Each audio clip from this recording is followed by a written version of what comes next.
Not gonna happen. Oh, here we go. Smack it. Okay, here we go now. We're going to start the meeting. A call to order the Owensboro Board of Commissioners, regular meeting December 18th at City Hall. At this time, I'll ask our city clerk, Beth Cecil, to please call the roll. Commissioner Jay Vallata, Here. Commissioner Larry Conder, Here. Mayor Tom Watson, Here. Mayor Pro Tem Bob Glenn, Here. and Commissioner Pam Smithwright is out tonight. Thank you. At this time, I'll ask you to please stand for the invocation and the prayer. And the pledge, I meant. Dearly beloved, O Holy Father, as we await the coming of baby Jesus, we pause to give thanks for all our blessings from our Lord. In the season of hustle and bustle, with our lives crammed with events celebrating Christmas, we must keep in mind that Jesus is the reason for the season. We should open our hearts to all those who protect us, both here and abroad, as there will be many, many families missing their loved ones at this blessed time of the year. We would also ask that you keep your hand on Gene and Pam today as they go through his surgery, as we all pray for a great outcome. And may the peace of God, which passes all understanding, let us keep our hearts and minds in the knowledge and the love of God and of His Son, Jesus Christ. And may the blessings of God Almighty, the Father, the Son, and the Holy Spirit be amongst us and remain with us always. Please join me in saying Amen. Okay. Allegiance to the flag of the United States of America and to the republic for which it stands, one nation, under God, indivisible, with liberty and justice for all.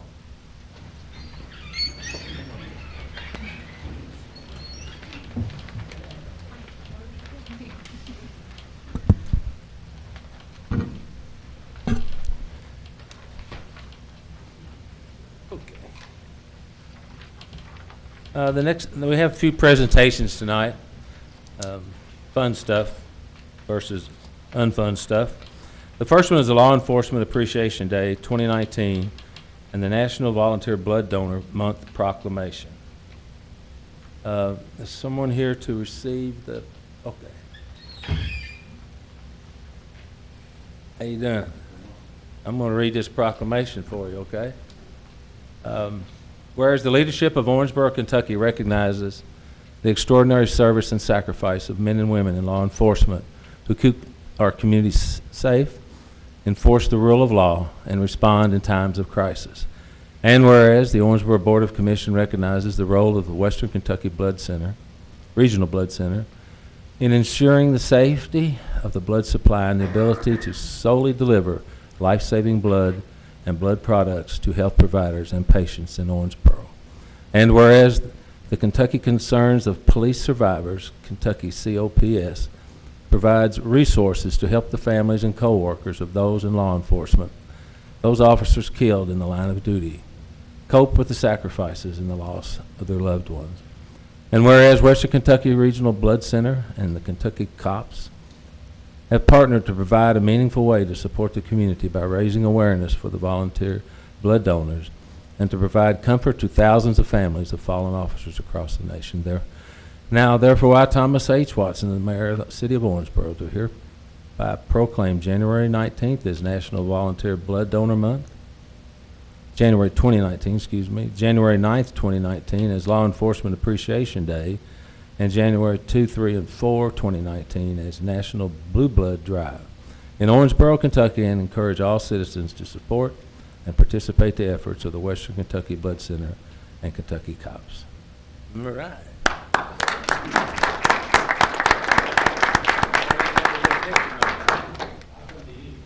$5 if you come up here.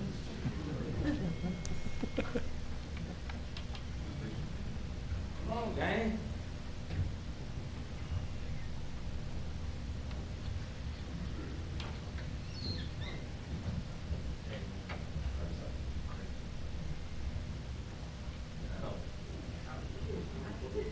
We're going right here.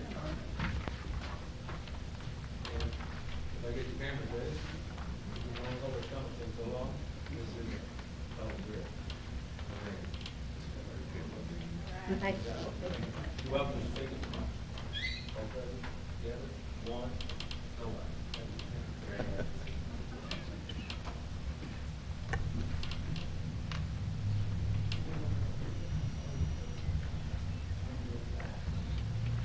I would just like to thank Mayor Watson and the commission for recognizing Volunteer Blood Donor Month, also Kentucky Cops.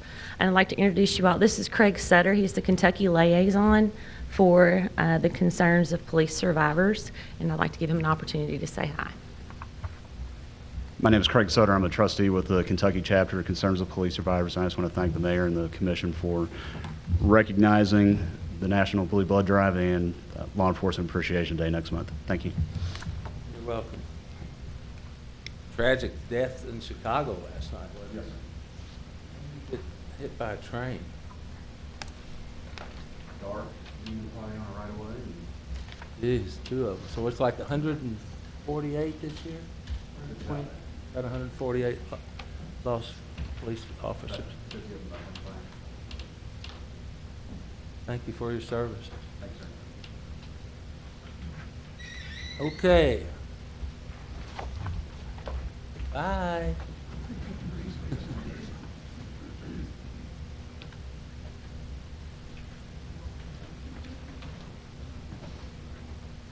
All right.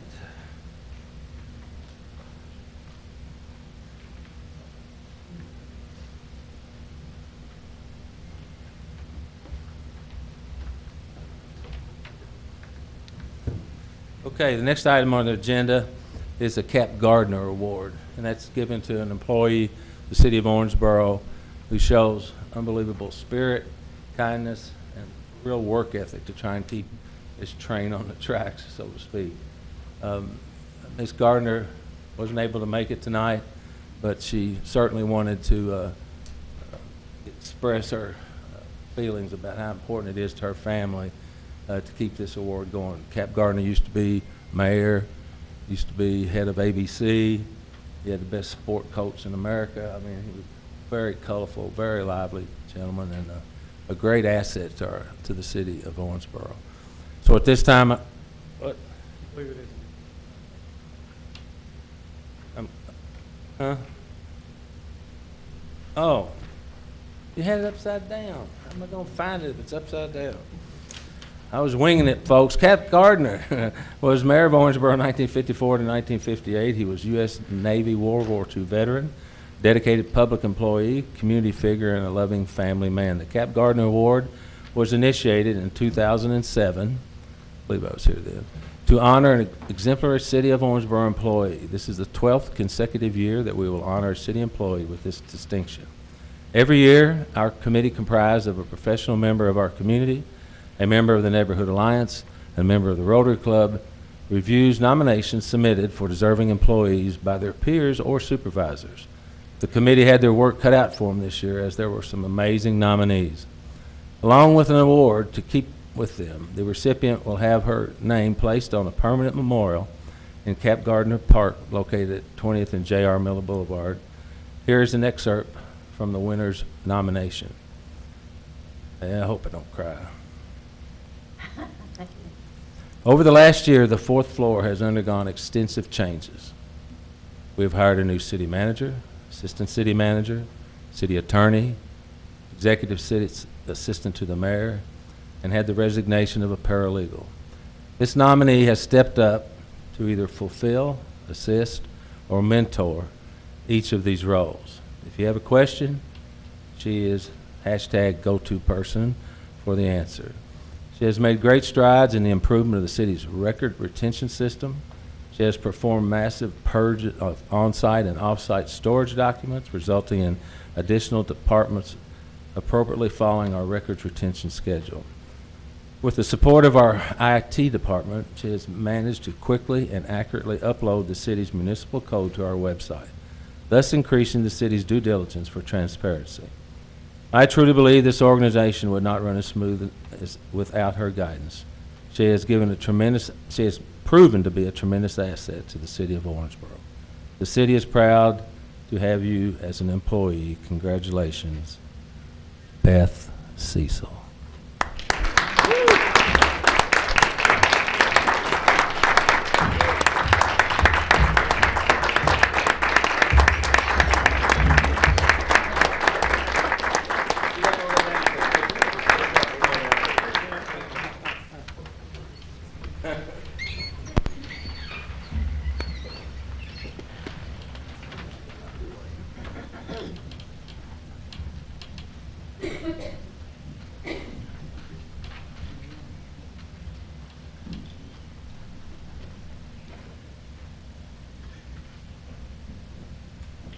And I'll take credit for all this, because when I was here as mayor before, he actually was the executive assistant to the mayor for 2 months. So I got it off on the right track. Okay, here we go. Shake hands. There you go.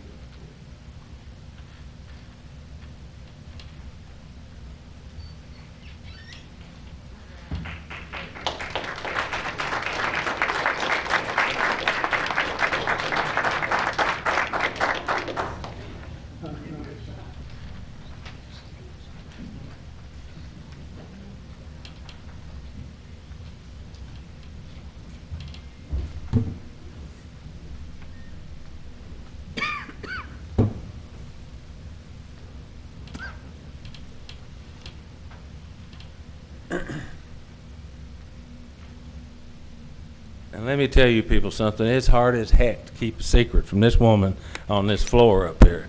This was tough.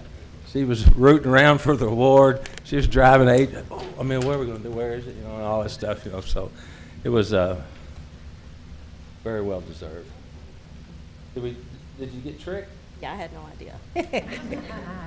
Good. Okay.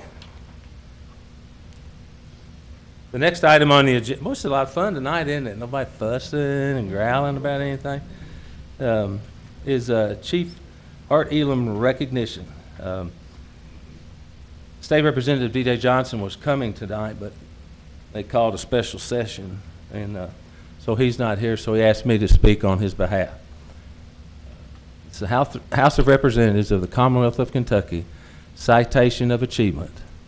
The House of Representatives of the Commonwealth of Kentucky hereby recognizes and honors Chief Art Elam for his exemplary service at the helm of the Owensboro Police Department, which has resulted in his being named the Kentucky Association of Chiefs of Police as the worthy recipient of the Police Chief of the Year Award.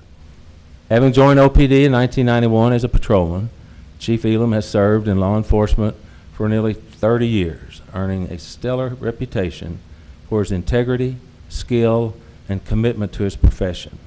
Inasmuch as Chief Art Elam has distinguished himself as a skilled and courageous member of law enforcement, while earning the utmost respect and admiration of his colleagues and peers, and of the myriad of citizens who have benefited as a result of his commitment to his profession and the safety of his fellow citizens. The members of this august body are delighted to join Representative D.J. Johnson in congratulating said honoree upon having earned this prestigious and well-deserved accolade, and in extending him best wishes for future safety and success as he continues to labor and diligently in the interest of the common good. Done in Frankfort, Kentucky, this 22nd day of August in the year 2018. Chief, you got to come forward. You should have shaved. That's all I can tell you.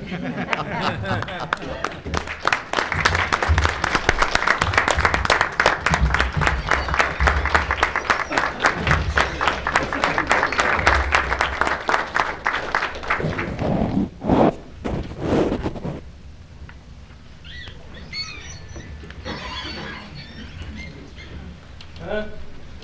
It's like no shave November. This is December the 18th. Whatever. This guy does operate in shadows, and that's not a bad thing. See? Huh? Operation sound. But he does all this stuff. He doesn't want any recognition. He pushes it off to his fellow officers. It's a big deal just to get him up there and stand. So, on behalf of all of us, their safety of you and him. Congratulations.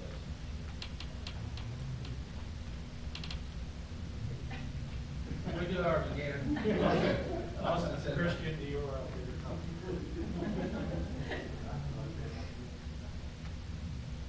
You picked the guitar player too. Let's say that.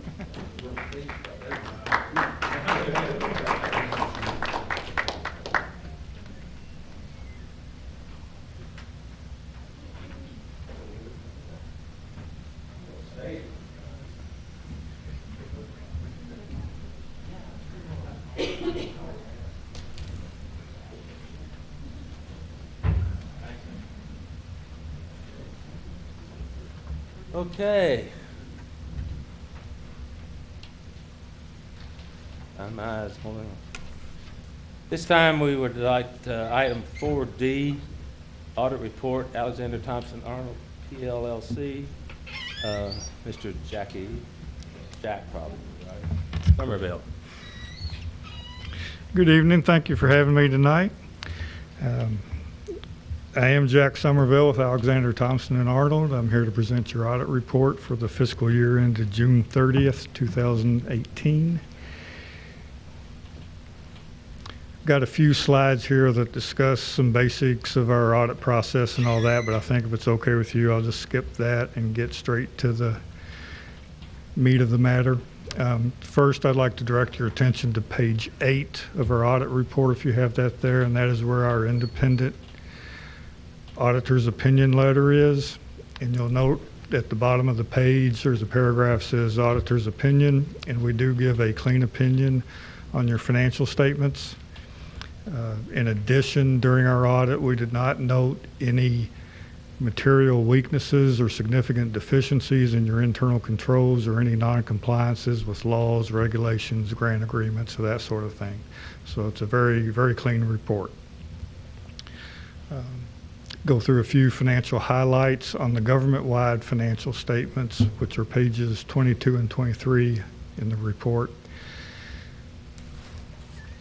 The total government-wide net position, which is the governmental activities as well as the business activities, decreased by $14.2 million for the year. I want to point out that most of that $14.1 million is due to the implementation of GASB 75, which is putting the other post-employment benefits on your books. We'll get into that in just a moment, but net position from operations basically decreased by only $100,000 for the year. Net position at the beginning of the year was $112.6 million, and at the end of the year was $98.4. Total assets and deferred outflows, $379 million, and then total liabilities and deferred inflows were $281 million. The difference there is the $98 million in net position. Couple things I'd like to point out. Your unfunded pension liability as of June 30th was $70.8 million. Why'd you have to point that out? And the unfunded other post-employment benefits liability was $23.2 million. And this is the first year that you've been required to put that on your financial statements with the implementation of that GASB 75. And as noted on the slide, these both will be challenges for the city as well as the state for the foreseeable future. This is just a condensed version of your financial statements that do appear on pages 22 and 23, or appears on page 22. Now moving on to the general fund highlights, the fund financial statements. The general fund is on pages 24 and 26. The general fund balance increased by $2.36 million for the year, and would like to point out that this is reversing a 4-year trend of decreases in the general fund balance, and that's primarily due to the increase in the occupational net profits taxes. Those increased by $6 million in 2017 and had been decreasing for the prior 4 years. They decreased a total of $5.3 million. As of June 30th, the ending fund balance in the general fund was $11.2 million, and that represented 81 days of expenditures. Now, the Government Finance Officers Association recommends a minimum of 60 days expenditures, so you're well above that. It was pointed out to me that you all did a survey of the community, and it is their preference that you have 90 days of expenditures in that fund balance. We'd just like to point out also that Moody's, 30% of the weight that they place that goes into factoring the city's rating has to do with the fund balance trend, the cash balances, and the cash balance trend. The city's most recent rating was A2, and it had previously had a negative outlook. but they removed that outlook this past year. That's good news. This is just a graphic that shows the increase in the occupational net profit tax receipts. You can see it went up fairly sharply in 2018. Another representation that shows your fund balance, as I mentioned, it had decreased for the previous 4 years and it increased in the current year. This is the actual fund balance. Again, it's just a different representation of that. This shows the day's expenditures, and you can see for the prior 4 years that number was decreasing and it went up this year. And then we've also included what it is based on your 2019 budget. It's 75 days. Wanted to show you the debt service expenditure trend that's been going up for the past 5 years. I think everyone expects that. And here's a representation of the net pension liability over the past 4 years. It was the GASB 68, which put the net pension liability on your financial statements, was implemented in 2015. And we're showing there the city, OMU, as well as the Riverport, and you can see they're all going up fairly steep.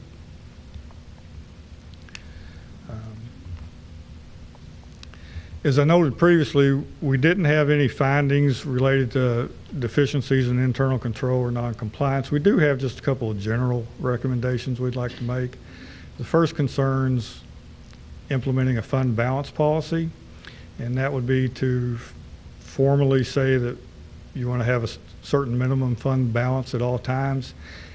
We have provided the finance department with wording that can be used for that, and the level can either be expressed as in terms of days expenditures, or it can just be a specified dollar level.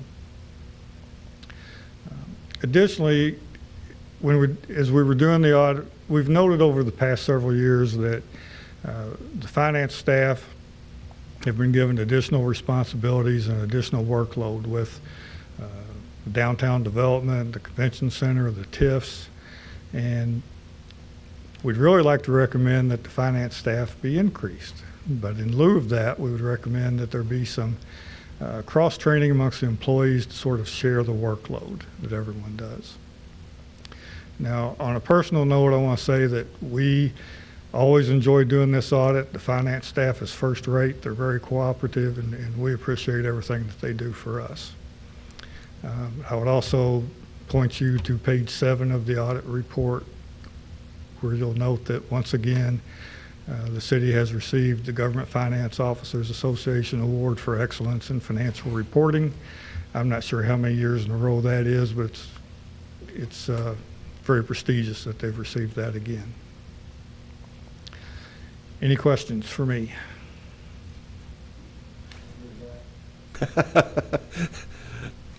Jay, I think he's talking to you. Kidding. I'm kidding, man. The if we could, please, sir. Yes, sir. And maybe, Angela, this may be better for yourself. If we looked at our debt obligations that we have and how that is escalating. Oh, what slide number was that? I can't even remember where that was. There we are. But yeah, thank you. The mayor's right on top of that one. There you go. I mean, is there an maybe a forecast of what that may look like in the next 2 or 3 years? It looks as if it's just continuing to just skyrocket a little bit. But Angela, do you know if there is anything on that or not? And I just ask it generically is what I'm asking, because it's just a little concerning that it continues to escalate this way.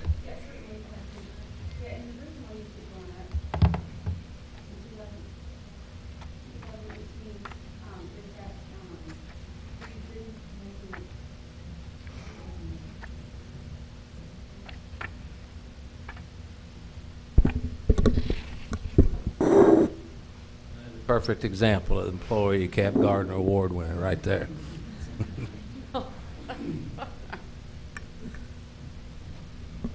Yeah, it's much better. Yeah, the reason why you see the debt expenditure increase is because we've been paying interest only on some bonds, and the principal payments are going to start kicking in for that, which are TIF refundable, okay? Now, we do have a long-range plan for our debt service, and in fact, in the audit, I think you'll see it in the audit, in our debt footnote, it's in there as well for the life of our debt. And so I keep a long-range plan of that. In fact, for the Downtown Revitalization Fund, the long-range plan is through the life of the bonds. It's a very long-range plan. So, but that's the reason why it goes from 13 to 15 is because we're starting the principal payments. And I assume that will, since we haven't issued any debt in the last, 2 years? Since December 2016. 16, that there will hopefully come a time where that just simply, hopefully levels a little bit. Would that be a good assumption to make? That is a correct assumption to make, and as well with the bands that we're making payments on. Right. In December of 2019 will be our next redemption period available to us to redeem those if you so choose to. Right. Mhm. So, and thank you very much, Angela. I think that answered it really really well. Just making sure, because we have looked at our debt dramatically, just to make sure that we're not issuing any more debt. And so the only other thing that's outstanding is the 2016 band bonds that have to be permanent finance, correct? I think that's right. If we use them. If we use them. Okay. Or we redeem them. So it's whatever the commission decides as projects progress on. And I would like to add, I know I'd said it earlier, but the debt service payments for the Bluegrass Museum and the parking garage are going to be refundable Through the TIF. city through the TIF proceeds when they'll start coming in. Thank you. And just a last comment, there a lot of things were done over the last 2 years in order to get everything to show up correctly and how we're guiding the city's finances. And it's showing up in this audit, where the general fund now is, 2.6 above, and you're reversing that trend of a negative general fund, where it was continuing to go down. And now all of a sudden, you see that going back up. So it's showing up, and staff has done a fantastic job. Your finance department, everybody else, has done a great job of cutting back and adding to make this, to kind of guide this ship just a little bit better, is what it's done. So thank you for all your hard work. Well, it's absolutely fantastic. Thank you, Commissioner. And I think as well, Moody's recognizes that as well by removing our negative outlook. They recognize the conservative nature of this commission and the property tax increase that we took. So, they recognize that as well. That unfunded pension liability is still hanging. Thank you, sir. Thank you, Mayor.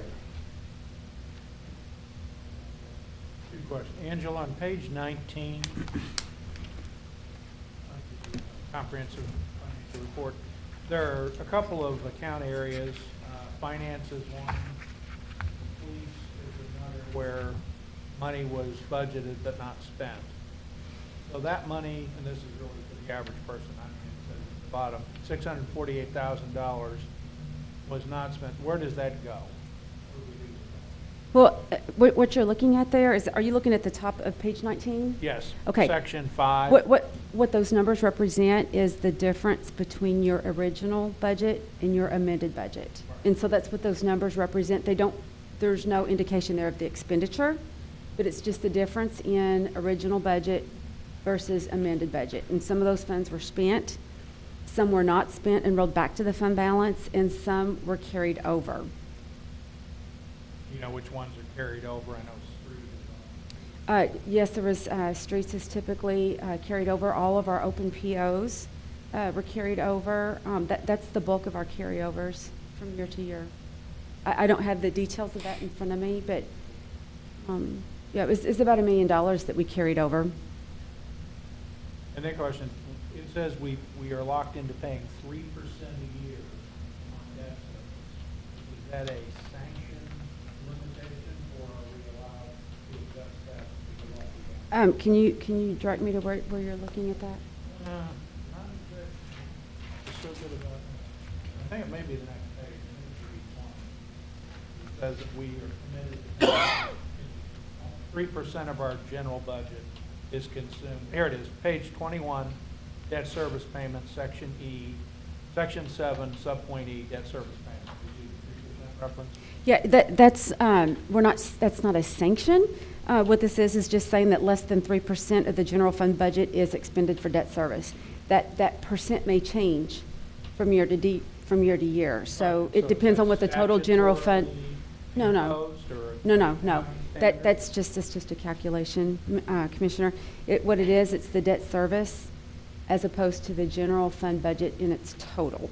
So that percent can change year to year. You'll see in the back of the audit, you'll see where there's a legal debt margin, and we're nowhere near that. Right. So there is, back in the statistical section, you'll see Triple a chart. debt margins are like $300 million in one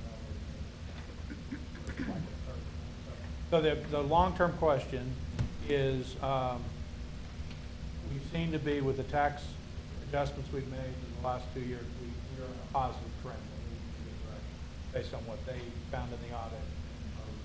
Yes, I think it was, it's serving the needs of the city, the financial needs.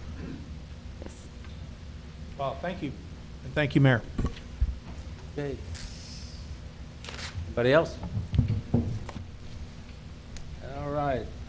I'll make a motion to accept the audit report. Could I please have a second? Second. Okay. Do we have to roll call this, City Clerk? Okay, all in favor indicate by saying aye. Aye. All opposed, motion carries. Thank you, Jack. Thank you very much, and Merry Christmas all. Merry Christmas to you as well. Next item on the agenda is to consider the approval of the minutes December 4, 2018. I'll make a motion to approve. Second. Any discussion? Hearing none, all in favor indicate by saying aye. Aye. All opposed, motion carries. Item 5B is consider board appointments. Y'all hang with me a little bit on this because it may take a while. Grad Regional Transportation Committee, reappoint Kevin Culligan to a one-year term expiring December 31st, 2019. The Police and Firefighters Retirement Fund Board ratify the election of Lloyd Nash to a one-year term expiring December 31st, 2019. Audubon Area Community Service Board appoint Commissioner Larry Conder to fill the remainder of a term expiring December 31st, 2020. Owensboro Parks and Recreation Advisory Board appoint John Hill and Sally Knight Barker to a term expiring October 31st, 2020. Appoint Walter Lee to the fill the remainder of a term expiring November the 7th, 2019. Green River District Board of Health, reappoint Leslie Smithers to a 2-year term expiring December 31st, 2020. Bond Harbor Neighborhood Alliance, reappoint Zach Drager, Bob Pinkston, Linda Pinkston, and Margaret Walton to a term expiring July the 1st, 2020. Reappoint Karen Moore to a term expiring August 16th, 2020. Reappoint Christina Hayden to a term expiring November 12th, 2020. Old Owensboro Neighborhood Alliance, appoint Matt Woodfall, Christina Lee, Skylar Glenn to a 2-year term expiring November 13th, 2020. Dugan Best Neighborhood Alliance, appoint Kevin Jacques and Renee Jakes to a 2-year term expiring December the 16th, 2020.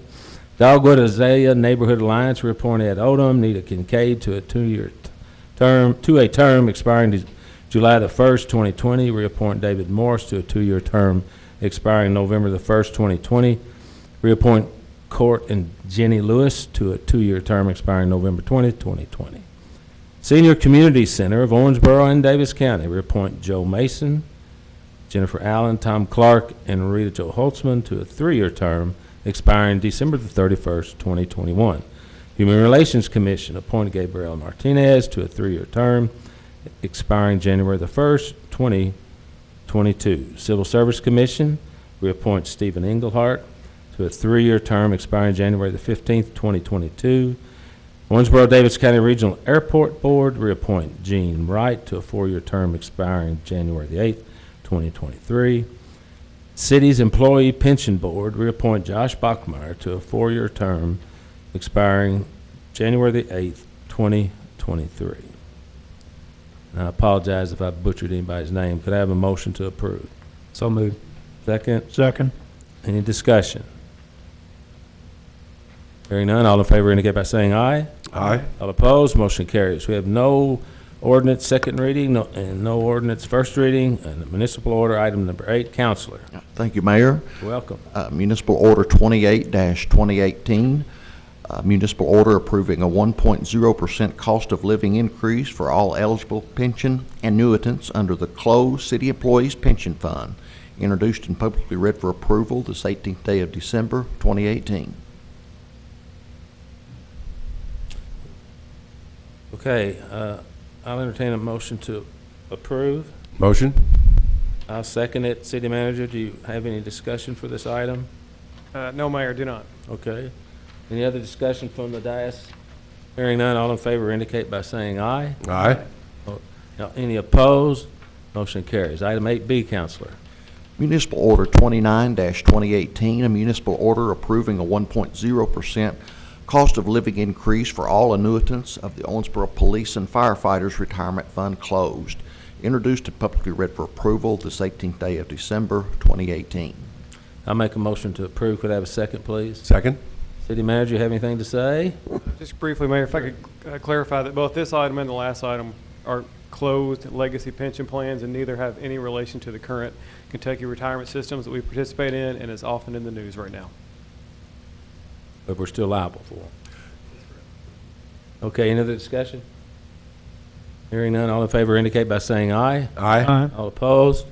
Motion carries. Item 8C, Counselor. City of Owensboro Resolution 1-2018, a joint resolution of the Davis County Fiscal Court 14-2018 and the Board of Commissioners of the City of Owensboro establishing the creation of a syringe access exchange program by the Green River District Health Department, introduced and publicly read for approval this 18th day of December, 2018. Okay, could I have a motion to approve this recommendation? Motion? Second. Okay, City Manager?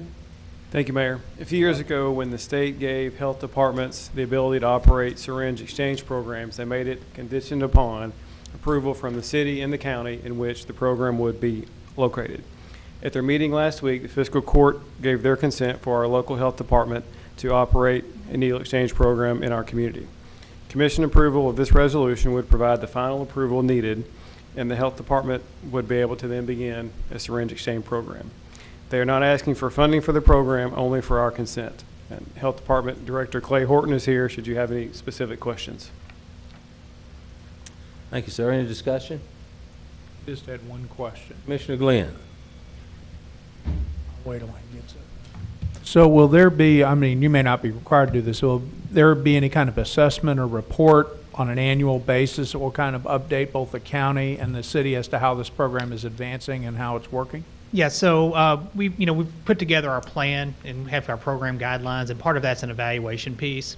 And so, yes, we intend to track a number of metrics with that, the number of people that utilize the program, both total number and unique individuals that do that. We'll track the number of syringes that are exchanged, the number of people that are referred to drug treatment, people that elect to take additional health testing, such as for hepatitis C and HIV.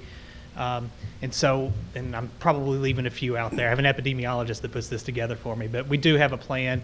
That all will be public information, and we'll report that out periodically. And that's my last question. Go ahead, Mayor. Did you have a question? Go ahead. Is how will you communicate and educate those who would be the target audience for this?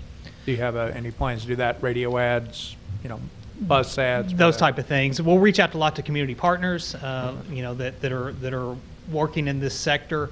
But yes, we'll do social media advertising. We'll the news media will pick up on it here.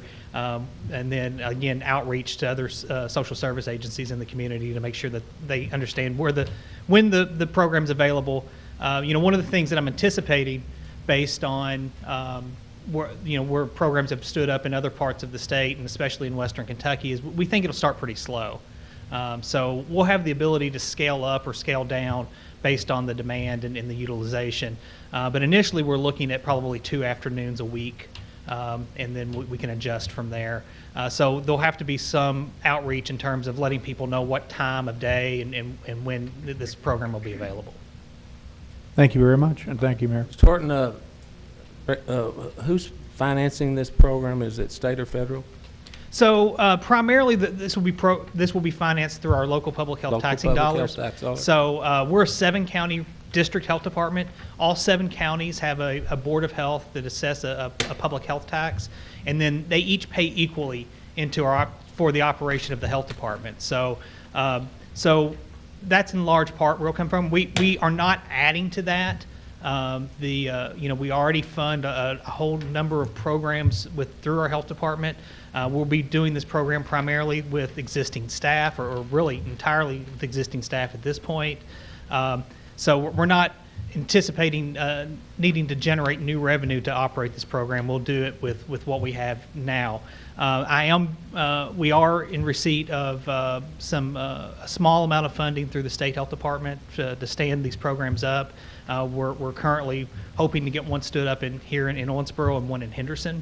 And I think there's always the opportunity to apply for grants and get additional funding either through federal or through the state agency. But so right now it's a combination. The majority of it would be from our public health taxing dollars that we already used as our operating expenses. And then, have you researched other communities that have, started this program before? My only concern, I think it's great. My only concern is how do you limit it to Davis County residents, or can you, or will you, or when we're 7 counties all participating? I sometimes worry about the neighborhood that will come with this issue, and they all need help. But I was just wondering how you keep track of, or is it against public stuff to ask them where they're from or any of that kind of stuff? No, I think, Commissioner Glenn had asked about how we would track this. And so we have a procedure laid out where on an initial visit, they will be assigned a unique identifier. It's an anonymous identifier. And as part of that intake process, we do ask a number of questions to kind of ascertain what type of help they need. But one of those could be zip code. And in fact, we are planning to ask zip code. I don't know that we would have any way to verify that, but there's not really a lot of incentive for them to mislead us on that.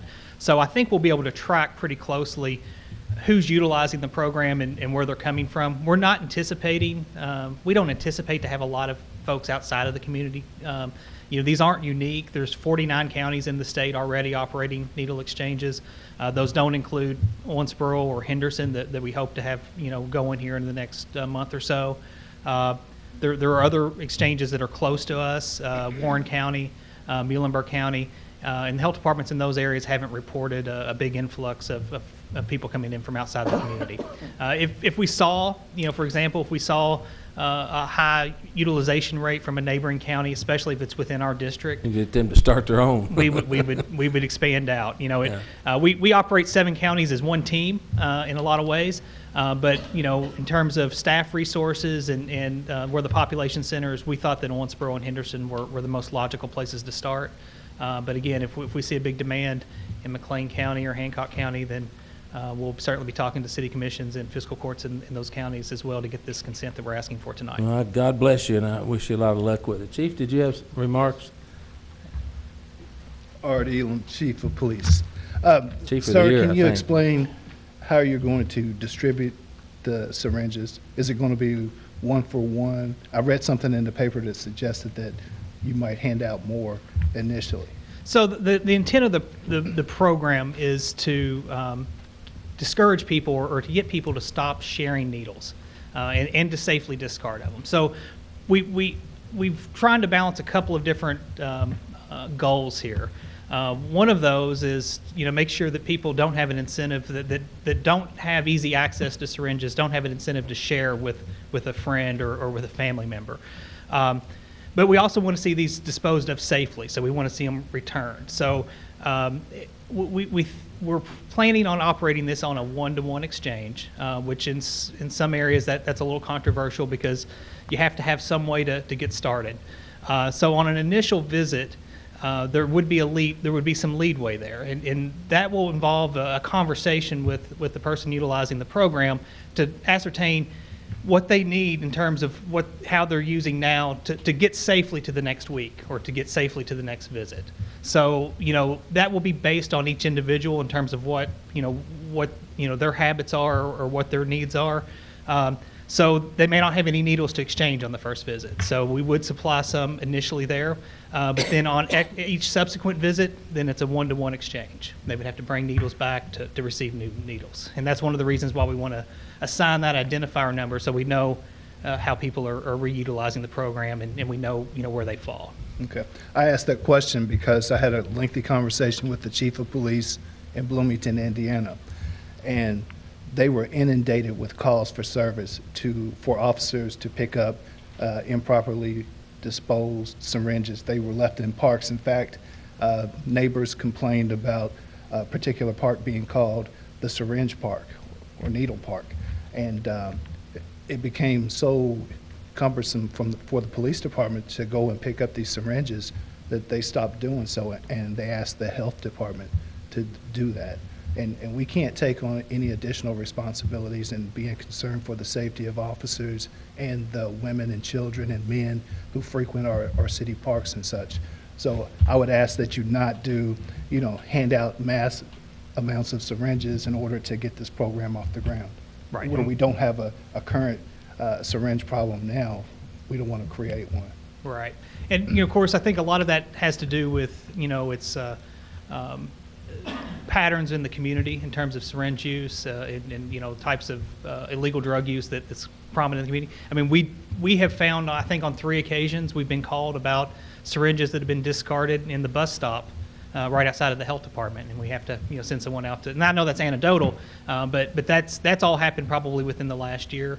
So I mean, it already does exist in the community, and what we're hoping to do with this program is to, provide a safe mechanism for those to be discarded of safely and properly. Each visit will entail a good bit of education, and a lot of that education deals with how to not dispose of your needles. You don't flush them down the toilet, you don't put them in the trash, you don't throw them on the sidewalk. They need to be put in a sharps container and returned so that they can be disposed of safely and properly, and that's what we intend to do with the program. Okay. Thank you.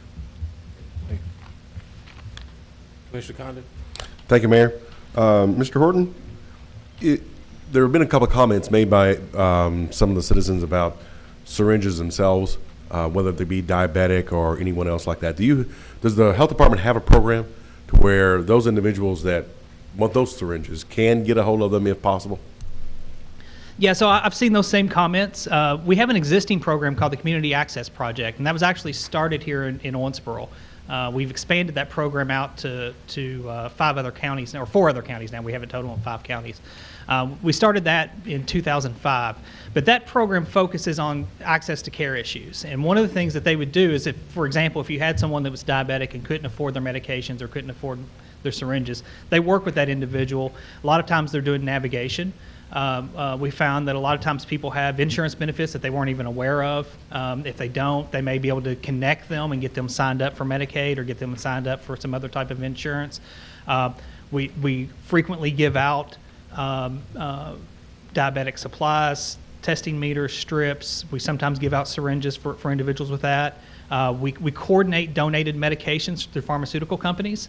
So it's pretty common a lot of times that we may help people get donated insulin, which lessens that financial burden. We've actually found in that situation, we have clients that get donated insulin and then they can't go to the pharmacy and buy syringes because the pharmacies won't sell syringes to people that they haven't filled a prescription for. And so a lot of times our staff are having to call the pharmacy and say, they're getting their insulin through the pharmaceutical company. Can you allow them to buy so many syringes to administer what they've what's been donated to them?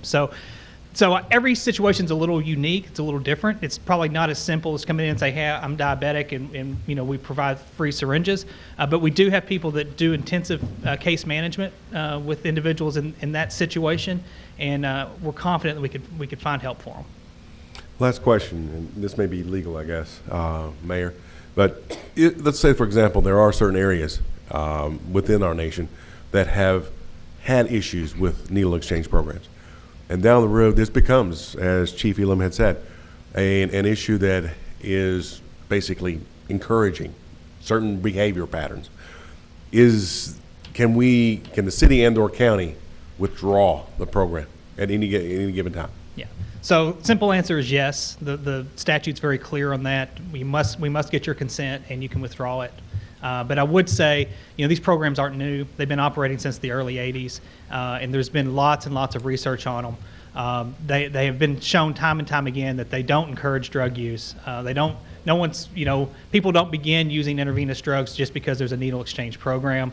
And they are effective at stopping the spread of infectious disease, namely HIV and hepatitis C. And then the statistic that I haven't mentioned tonight that I think is very, very important, there's a study that came out in 2000 that shows that participants in needle exchange programs are 5 times more likely to enter recovery. So I think primarily as the health department, we got involved in this from a standpoint of trying to stop the spread of infectious disease. But the fact that people that utilize the program are enabled to make a positive change in their life, and that there's a greater magnitude of a chance of that just by being a participant in the program, we think it's worthwhile to mention that and say that it's a very good co-benefit from the program. So those outcomes are published somewhere? Yes, sir. Okay. Yeah, there's a I can. That's okay. You don't have to. I was going to say there's several large surveys of different studies, and it's very well. There's a very large consensus that the programs are effective and they're cost effective and that they don't encourage drug use. Thank you, Mr. Hart. You're welcome. Okay. I will entertain a motion to approve. Motion. That didn't we? Okay. Time to vote. All in favor indicate by saying aye. Aye. All opposed? Motion carries. That's a good thing to do. All right, item 9, city manager items. Yes, Mayor, thank you. First, I would ask you to acknowledge Angela Hamrick to present the October financial report. Do you notice how he changed recognize to acknowledge? I'm acknowledging you now instead of recognizing you. All right, Mayor. It's pretty cool. I recognize you. Okay. Ready? Yes. All right. The financial report for the month ended October 31st, 2018. General fund revenues through October of $19,410,976, or $99,107 higher than budget. General fund expenditures of $17,447,921, or $2,609,042 under budget, primarily due to timing in capital outlay, maintenance and supplies, and savings in personnel services. Outside of timing variances, the revenues and expenditures in other funds are in line with the year-to-date budget. If anyone has any questions, I'd be happy to try and answer, and then we'll look at the bar graph, as we always do, on the PowerPoint. I have no questions. All right, you'll see in the graph your general fund revenue analysis for year-to-date, or 4 months ended October 31st. The green bar reflects revenue at the old rates. The blue bar reflects revenue at the new rates. The red bar reflects the expenditures. The year-end would have reflected a deficit of $20,510 on the old rate structure. With the new rate structure, we have a surplus of $1,963,055. Please note that we are halfway into 2 of the largest revenue-producing months, October and November, due to property tax collections. With that, I'd like to briefly review the variances. Revenues are higher than budgeted, primarily due to the higher occupational tax withholding and property tax, offset by lower insurance premium license fees. Expenditures are lower than budget, primarily due to timing of projects and partially due to savings in personnel services due to vacancies and timing and supplies. If anyone has any questions, I'd be happy to answer. Sounds good. Could I have a motion to file financial report? Motion. For audit, please. Someone make a motion? I made a motion. I'll second it. Any discussion? Hearing none, all in favor indicate by saying aye. Aye. All opposed, motion carries. Item 9B, city manager. Yes, Mayor, thank you. Andy Owen, probationary, full-time, non-civil service, promotional appointment to driver engineer with the fire department, effective December 23rd. John Preston, probationary, full-time, non-civil service appointment to police officer, effective January 7th, contingent upon successful completion of post-offer testing. Diana Mackey and Rachel Simmons, probationary, full-time, non-civil service appointment to telecommunicator with the police department, effective January 7th. And Heather Yiser, regular full-time non-civil service appointment to office manager with transit, effective December 26th. Mayor, these are all existing positions. Good. I'll make a motion to approve. Could I have a second, please? Second. Any discussion? Hearing none, all in favor indicate by saying aye. Aye. All opposed, motion carries. Thank you. Item 9C, City Manager. No additional comments tonight, Mayor, except to say Merry Christmas and Happy New Year. Thank you. Okay, communication from elected officials. Commissioner Velada? No, Mayor, just like to wrap up, this being my final meeting. Thank you to the staff that have been wonderful to work with, this team that we've been able to assemble up here that's done a fantastic job. And just Merry Christmas to everyone, and we'll be seeing you in a couple years. There you go. Oh, and by the way, I'm just glad to be here. No, if you I thought you was happy to be here. I am too. All right, Happy and good. glad. Commissioner Condor. Thank you, Mayor. Tonight, Shop of the Cop is going on, so if you see a lot of the police officers, I think, at Walmart on Frederick Street with a bunch of kids running around, that's what's happening out there. Maybe we're going to try to get out there and say hi to them. But then I'd like to take this opportunity to tell both Commissioners Jay Velada and Bob Glenn, over the last 2 years, it has been my pleasure and honor to be able to serve with both of you. Maybe at times a little bit contentious, but there was always respect.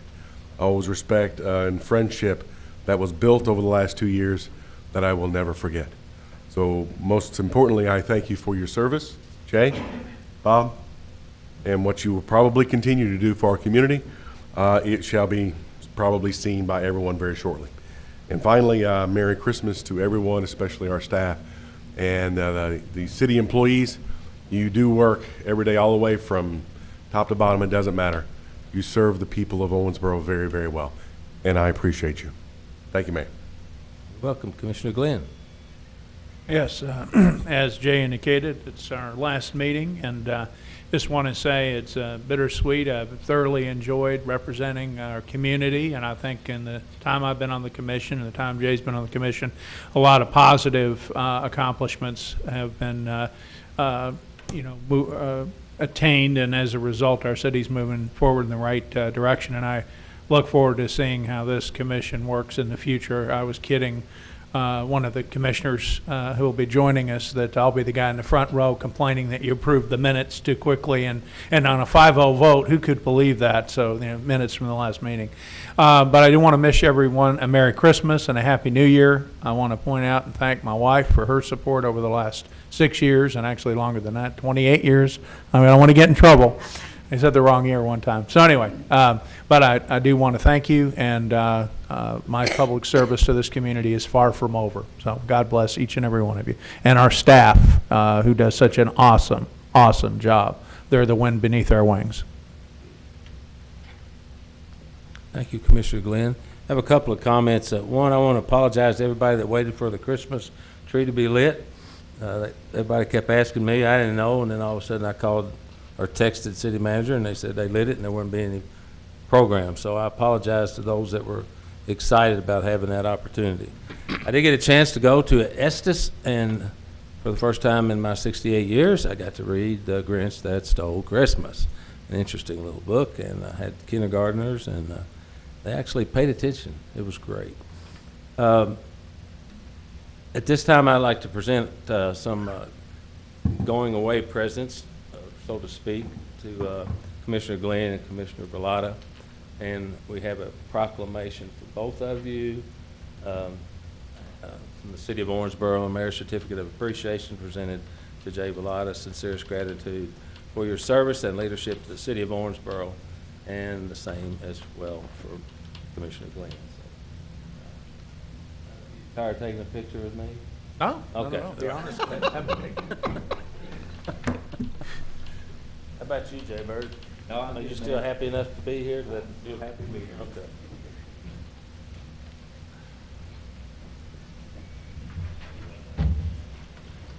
Go ahead.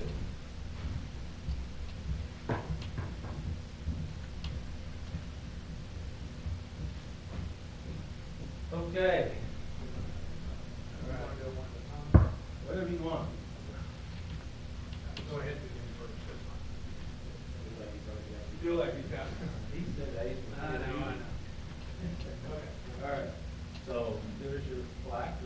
service and a certificate from the city of Owensboro for your service to our community. Thank you. Good luck to you. All right, Jay. How happy are you? All right, good. Y'all look straight in me. Okay, you hold this for you. All right. I'll hold this. So, thank you very much for your service. Okay.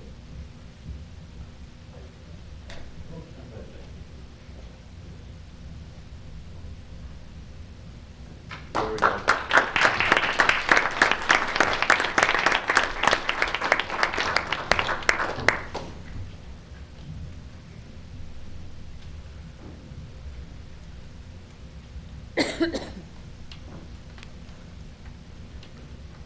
Those of you that watched some of the television for the funeral for Bush 41, the thing that kept coming back to me is service and all the things that that man was able to do, and that's what I say to both of you is it's about the service. It's not about you personally or us personally. It's about serving this community. And over the years, we've had some remarkable people on this city commission, and they've all come here with the thought that they have the opportunity to do something good for our community. So I commend you, Jay and Bob, and knowing full well that Bush 41 got beat twice trying to run for the House of Representatives. He got beat as a second term for president, and everyone said he was useless as a candidate. And when they started reading all the things that this man had done, it was about service. So you can lose and still win. So keep that in mind, and thank you all very much. Okay, on my glasses. Open public forum. Members of the audience are invited to address the city commission. We never did rewrite this yet, did we? Did we? So I can read it. Commission on any matter of public concern that is not on tonight's agenda. Comments are limited to issues within the scope and responsibility of this commission. Commission meetings are held to conduct city business for the benefit of the Owensboro and citizens and its taxpayers. At this time, anyone who wishes to address the city commission, please make their way to the podium to be recognized. Speakers must state their name and address for the clerk's record and limit their remarks to 3 minutes or less.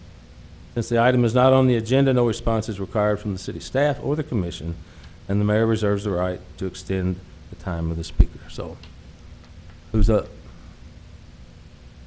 Oh, come on, you're not gonna let us off that easy, are you? No, I was just kidding, man.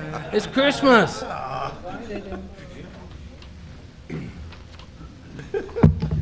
Good evening. My name's Andy Gamblin, and 2920 Yale Place, Roosevelt House, Owensboro, Kentucky. Okay, I'm still very grieved over the last ordinance that y'all pushed. Well, we're aware of all of that. It's your third time telling us that. We're well aware of that. And that y'all pushed through, okay? No, we voted on it. We had 2 readings. Mayor, please. Please, don't make accusations unless you have the right. You're entitled to your own opinion, not your own facts. So go right ahead. I'm going with my opinion, okay? So please. That's what I mean. And I'm going with my opinion, okay? And the way this thing was done, I'm being honest, Mayor, okay? This is how I feel in my heart, okay? It was pushed through. Y'all got real quiet, okay? I was here. I was sitting there. Y'all got real quiet, and y'all was waiting to decide. And then you, Mayor, and I do respect you, okay? But I'm gonna be honest. This is just my feelings, okay? To me, you pushed it through. You get on this commercial. You say that you're against bullying, but to me, you kind of bullied it away. You kind of bullied this it through. And to me, I wish y'all would take this amendment and put it back on the table and look at this thing, because it's going to be hard on our law enforcement. And how can you, Jay Velarde, because I know you're going to be gone But Larry Condor, how can you go to your You know, churches? it's kind of rude calling people out like Well, that. please. But please. And, no, Mayor, and then Yeah. how can y'all go to your churches and tell these, in front of these young people, it's going to break up homes. And, it's just, y'all just nothing but concerned about the blood money that's going to come down to Owensboro. It's going to hurt families. It's going to destroy families. It's going to hurt our community. Okay, thank you very And much. I wish and pray that y'all would bring it back up and let the new commissioners, let them look at it, look at everything. Because, if you get somebody out here that's drunk and get into a car and get somebody killed, who's going to be reliable for it? Y'all need to think about those things. Please, bring it back up. Thank you, sir. Merry Christmas. Merry Christmas. Anybody else?